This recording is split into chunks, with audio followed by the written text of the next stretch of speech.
Here we are back again for another little mini knitting tutorial. For this tutorial, we are going to do I-cord. And for I-cord, you need a double pointed needle. So here is a case I made for my double pointed needles. Got the taller ones, got the shorter ones. Let's go with a size 8.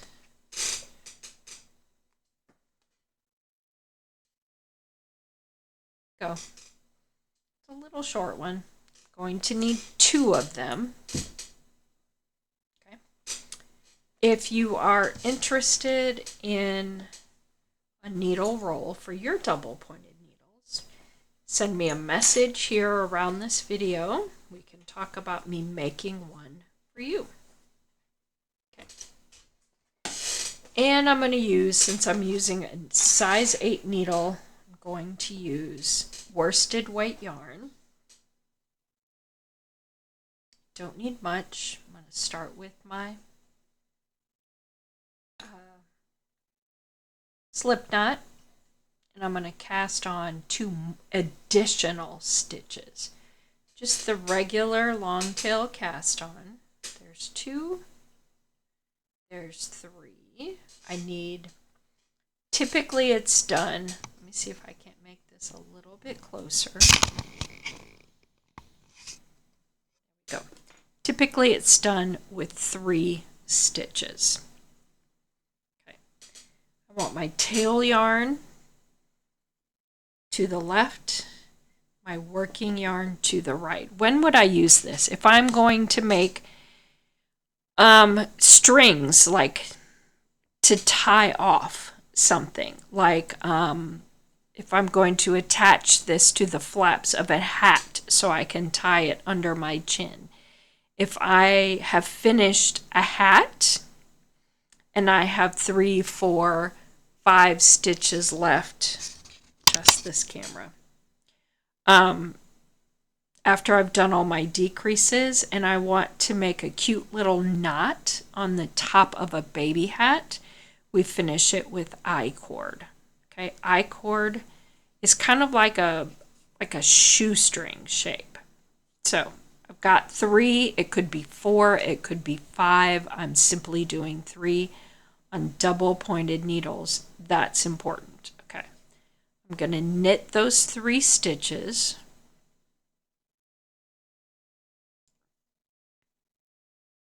2, 3.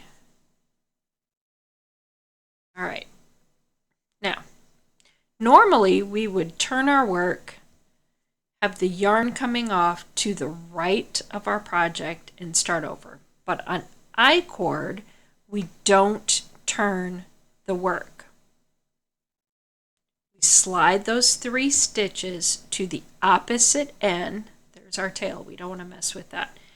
Opposite end of our double pointed needle.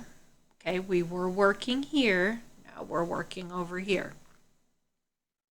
And we're going to repeat that. Knit 3. Pulling across those 2. 1, give that stitch a little tug.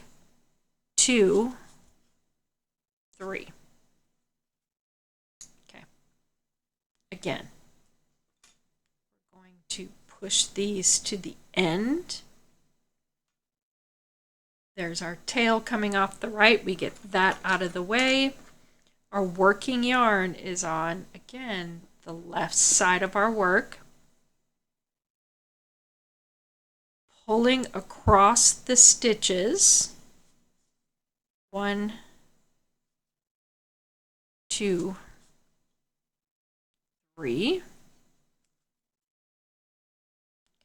leave it just like that. Push across. Go.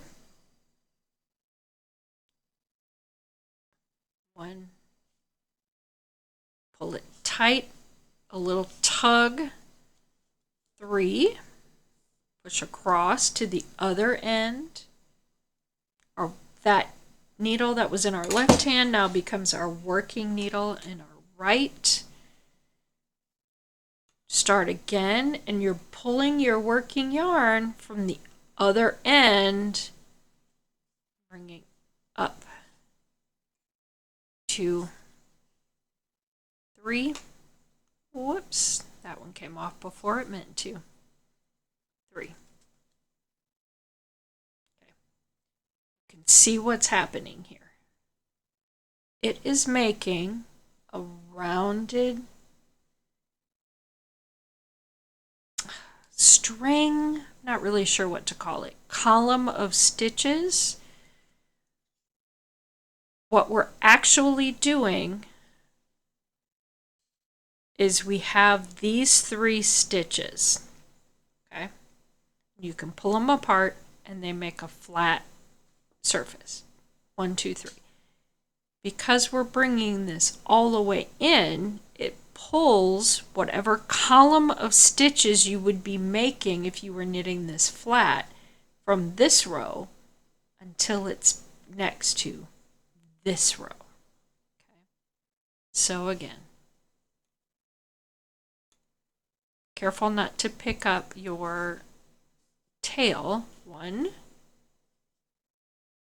2, 3. Some of you who are close to my age, which is mid-50s, every time you count to 3, do you go 1, 2, 3, 3 licks to get to the center of the Tootsie Pop? Never mind.